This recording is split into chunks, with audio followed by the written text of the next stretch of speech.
ठाण्यामध्ये प्रभाग क्रमांक 18 मध्ये जयश्री रवींद्र फाटक, सुखदा संजय मोरे आणि राम रेपाळे या 18 मध्ये तिन्ही उमेदवार विजयी झालेले आहेत. आमचे बिनविरोध विजयी झाले आहेत. सर्वप्रथम मी या ठाण्याच्या जनतेचं, या विभागाच्या सर्व जनतेचं आणि जे अपक्ष आमचे उमेदवार होते त्यांनी आमच्यावरती विश्वास ठेवला, सन्माननीय शिंदे साहेबांवरती विश्वास ठेवून महायुतीचे तिन्ही उमेदवार विजयी झाले, त्याबद्दल मी सर्वप्रथम आमचे मुख्य नेते श्री एकनाथ शिंदे साहेब आणि महाराष्ट्राचे मुख्यमंत्री यांच्या दोघांचं मनापासून अभिनंदन करतो.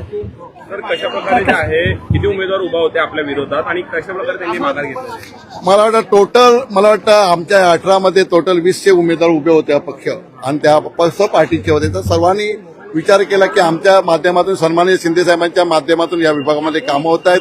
जे चारही नगरसेवक आमचे दीपक वेचकर आहेत आणि ते पण विजय होतील. काय 16 तारीखला त्यांचा विजय होईल त्याच्यात काही शंका नाही जरा पण आपण प्रयत्न करत होतो. प्रयत्नाला यश आलं आणि शिंदे साहेबांवरती विश्वास ठेवून या ज्या सर्व अपक्ष उमेदवारांनी आम्हाला सहकार्य केल्याबद्दल त्यांचं मनापासून तर इतर कोणकोणत्या पक्षाचे उमेदवार होते का या ठिकाणी कशा प्रकारे? सर्वप्रथम या पक्षामध्ये उबाटा असेल, काँग्रेस असेल, सर्व अपक्ष उमेदवार, सर्व पक्षाचे मनसे असेल, या सर्वांचे उमेदवार या पक्षाच्या या प्रभागामध्ये होते.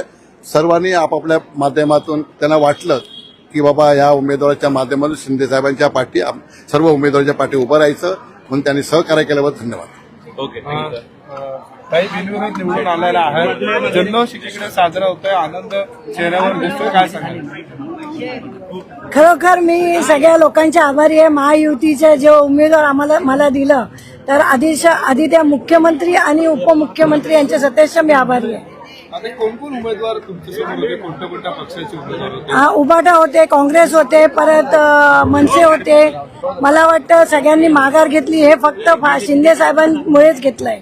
आता पुढचे 5 वर्ष कशा पद्धतीने प्रभागामध्ये कामकाज तुमचं चालेल? मला वाटतं ही माझी 4थी टर्म आहे. ह्यावेळेस मी जे बिनविरोध आली आहे तर ही माझ्या कामाची पोचपावती आहे. तर मला वाटतं याच्या पुढे माझं काम चांगलंच असेल आणि आता बिनविरोध झाल्यामुळे जबाबदारी कमी नाही झाली, जबाबदारी माझी वाढली. कारण पुढच्या टायमाला हा गड राखला पाहिजे, त्याच्यासाठी मी हा काम करावं लागेल. एक मिनिट.